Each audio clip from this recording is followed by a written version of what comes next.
Okay, let's try this maximum voltage and maximum ampere. Let's see if there's any difference.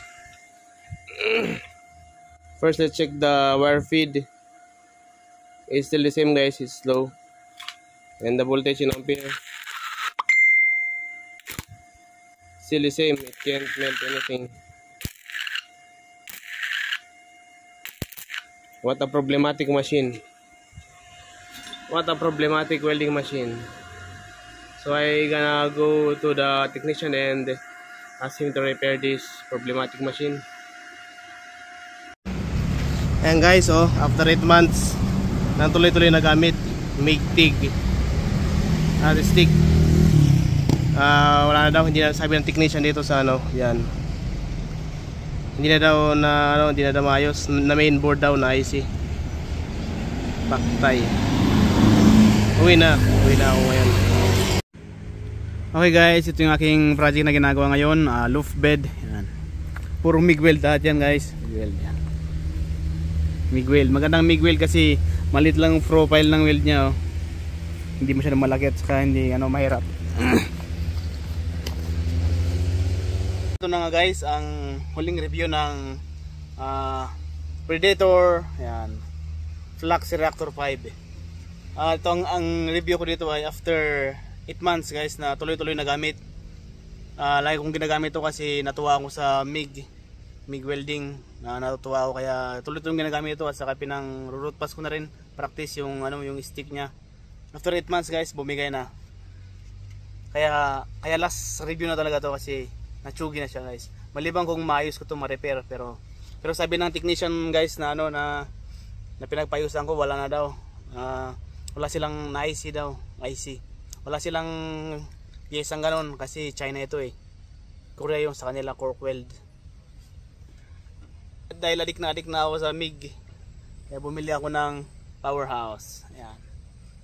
At ayun na guys, sa hinabahaba na panahon na paggamit ko nito, ito na nasira nga itong power cord niya kasi naputol dito.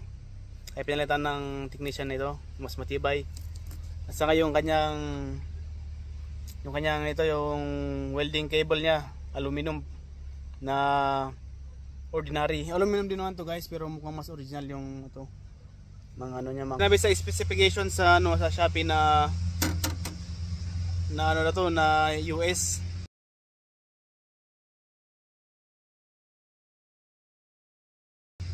Sabi sa Shopee, nilagay nila doon. Pero sabi ng technician, China daw ito. Sabi niya, alam niya kilalanin yung PC board ng mga China eh. Asa ko yung mga original. At saka may nakita kong ganito rin na kamukha niya sa Shopee. Ibang brand nang lagay 5-in-1, kamukha niya, pero China eh, namin nilang China.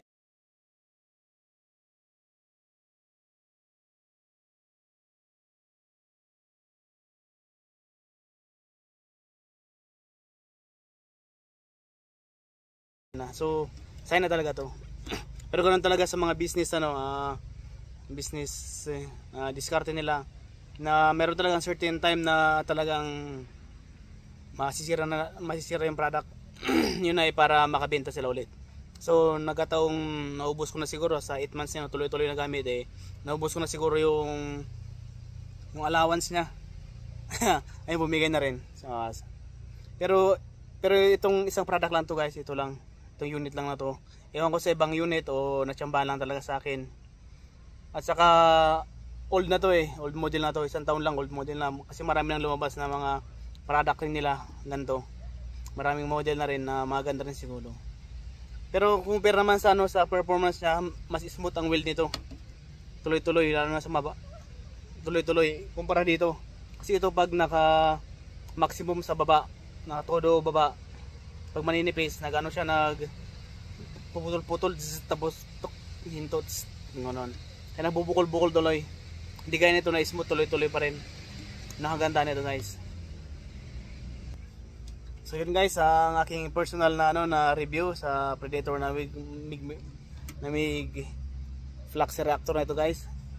Personal ko lang ito at saka sa experience sa unit na ito. At ngayon siya ay pagpiyasahan na lang. Ayan. wala na rin. Tinanggal ko na rin yung ano ito, yung lalagyan ng ano, ng gas. Ililipat ko doon, i-convert ko yun. So yun guys, ang ano, last na review ng Predator Flux 5 reactor.